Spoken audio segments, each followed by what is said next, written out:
चौथा स्पेलिंग येतो STOMACH. हे काय आहे? स्टमक. काय आहे? बघा, हे काय आहे? क्वीन. हे काय आहे? कॅन. हे काय आहे? किंग. आणि हे काय आहे? स्टमक. आहे ना? तिन्ही याच्यामध्ये कोणता साऊंड आहे? कोणता आवाज आहे? क. कोणता आहे? या चारही स्पेलिंग मध्ये कोणता आवाज आहे? साऊंड आहे? क आहे. पण या क साठी वेगवेगळे काय आलेले आहे? स्पेलिंग आलेले आहेत. आता क्वीन बघा, या क्यू साठी काय आलेलं आहे? क आलेला आहे. ठीक आहे. आता याच्यामध्ये सीए साठी सुद्धा काय आलेला आहे? क आलेला आहे. आता किंग मध्ये के साठी सुद्धा काय आलेला आहे? क आलेला आहे. आणि इथं स्टमक सीएच, या सीएच साठी सुद्धा काय आलेला आहे? क आलेला आहे. म्हणजे साऊंड कोणता आहे? क आहे. पण त्याचे स्पेलिंग कोणते आहे? वेगळे वेगळे. स्पेलिंग कोणते आहे त्याचे?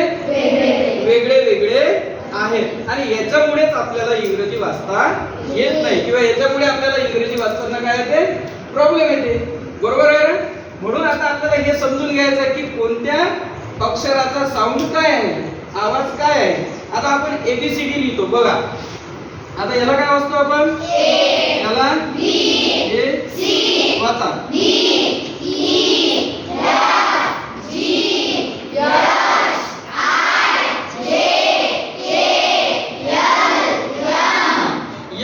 काय वाचतो याला? आता याला काय वाचतो आपण? या अक्षराला, या ए लेटर्सला काय वाचतो? ए वाचतो. पण याचा ए याला वाचतो आपण, ए वाचतो, बरोबर आहे. पण याचा साऊंड काय आहे? याचा आवाज काय आहे? अ आहे. काय आहे याचा साऊंड? अ आहे. वेगवेगळ्या प्रकारचे सुद्धा आता येचे, हा, आणखी वेगळे आहे.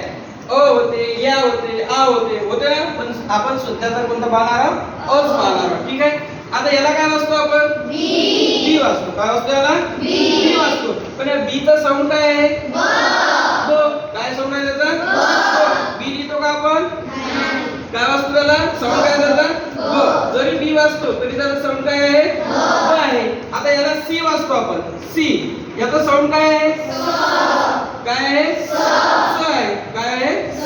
स येते. किंवा क सुद्धा पाहिला आपण इथं. काय पाहिला? क सुद्धा पाहिला. ठीक आहे. आता त्याच्यानंतर डी चा साऊंड काय आहे? द आहे. काय ना? असे याचे वेगळे वेगळे काय आहे? साऊंड आहेत. आता हेच आपल्याला पाहायचं आहे की कोणत्या अक्षराचा साऊंड कोणता आहे. त्याच्यानुसार आपल्याला इंग्रजी काय करायचं आहे? वाचायचं आहे. कोणत्या अक्षराचा साऊंड कोणता आहे हे ओळखायचं आहे. स्टॉप केलं.